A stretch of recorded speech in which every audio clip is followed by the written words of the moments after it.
Ayan, so ito guys, magluluto naman kami ngayon ng kalderetang baboy. So ayan, painitin mo natin ito bago tayo maglagay ng mantika.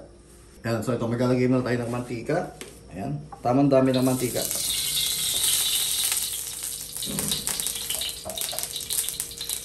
Painitin muna natin yan. Prito muna natin itong patatas at saka carrots.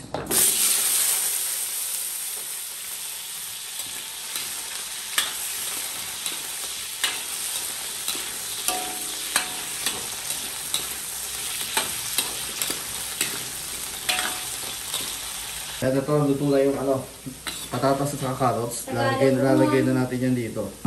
Yan, lalagay na natin yan dito. Then magigisa na tayo ng sibuyas, bawang. Yan, kahit half cook nyo lang yan, pwede yan. Lagyan natin ito sibuyas, bawang. Yung ibang ginagawa dyan, minamarinate muna. Pero ito din natin marinate yan.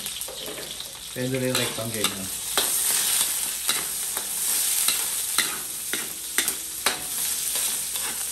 Maraming bawang, mas masarap. Ayan, gisa niyan muna yan. Tatalagyan na natin itong baboy. Oh, dami eh.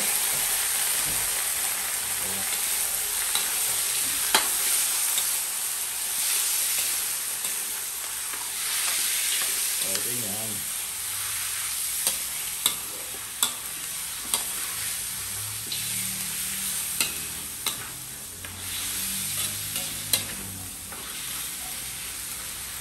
Okay. Then maglalagay mo tayo dito ng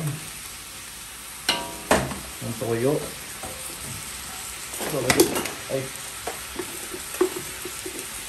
Maglagay tayo ng toyo. Huwag naman napakadami. Okay na yung ganyan. Para lumasa lang sa ating baboy. Then maglalagay tayo ng tubig para makuluan pa siya. Pero maya maya tayo maglalagay ng tubig.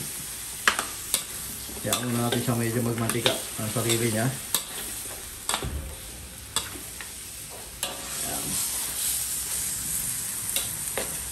Okay yung ganyan.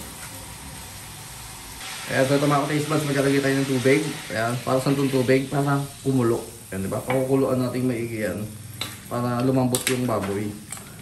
Then mamaya na tayo maglalagay ng kung ano-ano dito.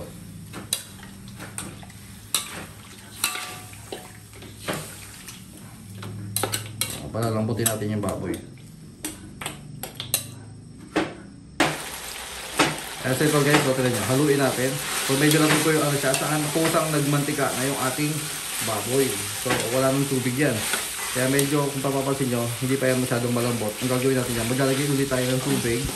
Ng bahagyan tubig, para medyo mapakuluan pa natin maigi yung baboy. Pero dalawang proseso yung pwede nyo gawin, pakuluan nyo muna yung baboy nyo gantuhin. Pero ganito na yung ginawa ko para malasa. Pagdagay ulit natin tubig.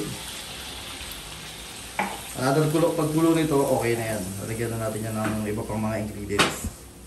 Ayan, eto tingnan nyo. Ganyan na yan. So, nakakuluan na ulit ito at saka nag-ano na siya, parang siya nagsarsa na. Okay.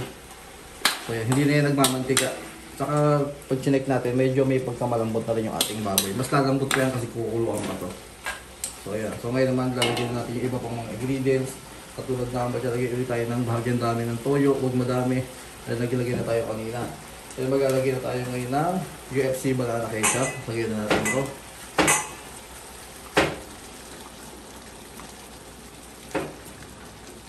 Yan. Basta tingin nyo parang natutuyo ang technique na maglalagay lang kayo ng tubig. So, lagyan natin yung Del Monte Original Style Tomato Sauce. Ito, Filipino style din yan.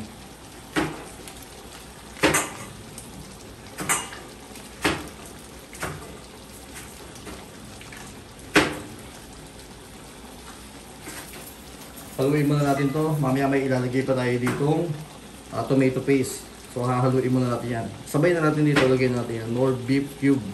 So ganitohin natin para mas mabilis pa mag-melt. So ganyan-ganyan natin yan. Beef cube na yung nilagay ko para mas maganda yung lasa. So yung pwede natin haluin yan.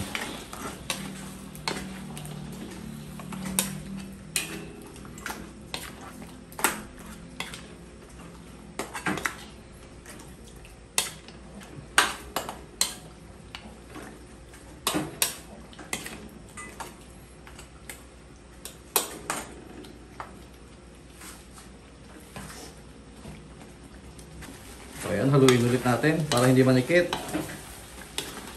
Maninikit kasi yan kapag hindi nyo hinalo. Ayan. Then maglagay tayo ng konting tubig pa. Ayan. Then maglagay tayo ng paminta.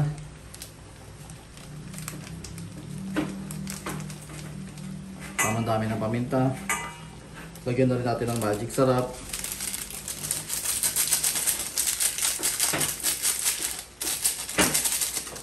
Then haluin natin to. Ayan, mas lalong lalambot pa tong ano natin, itong baboy kasi naglagay pa tayo ulit ng tubig. So kukuluan pa yung maigi. Then kahit naglagay na tayo ng toyo kanina, maglalagay pa tayo ng asin. Lagyan natin ng tamang dami ng asin. Pero huwag naman napakarami.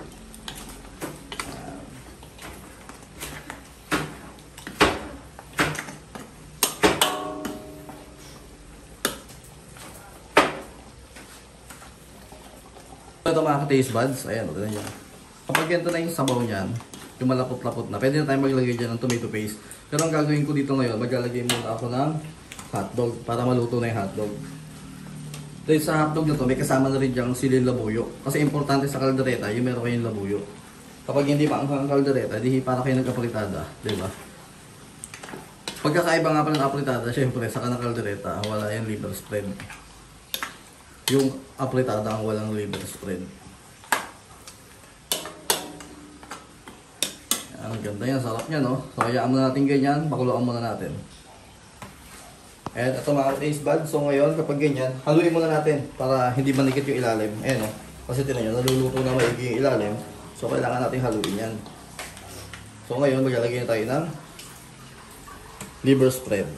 Lagyan natin yung liver spread. Lahatin na natin. Kahit na anong brand ng liver spread, pwede ah. Baka isipin nyo, ano eh.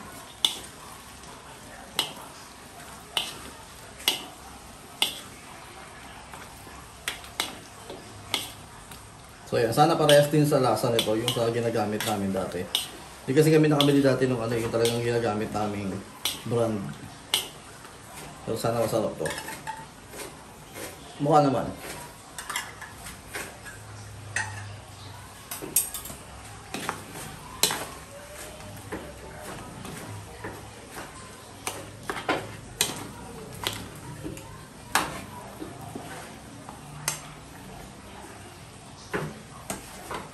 Lagyan na tayo ng tomato paste.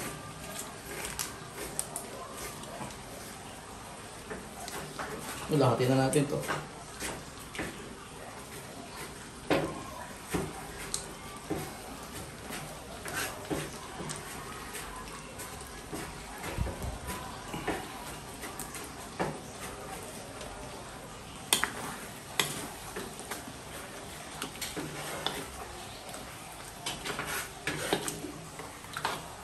Yung tomato paste yun yung magpapamantika ang maigi ng ating, tinan nyo, magpapamantika ang maigi yan ating kaldereta. Yan, halu-haluin nyo lang para hindi manikit.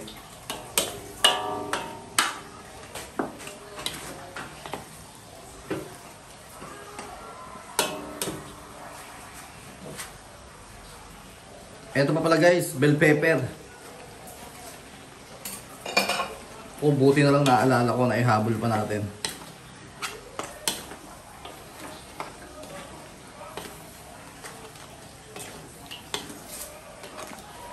Kaya pala sabi ko parang iba, medyo iba yung lasa. Kaya pala walang bell pepper.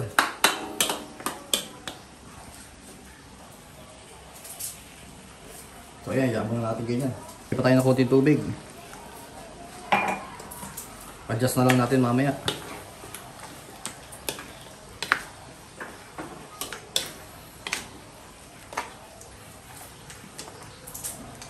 Sarap yan.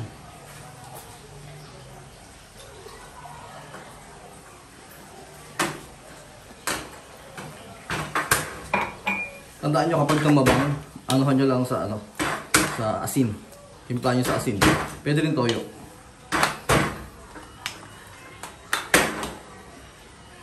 Yan, pakuluan pa natin yan. Ito guys, lagyan na natin yung ating gisantes. Ito pang huli nilalagay yan kapag luto na. Halo-haluin nyo lang yan. Tayo ng konting toyo. Ayan. Kasi nagdagdag tayo ng tubig kanina, di ba? Halo-haloin lang natin.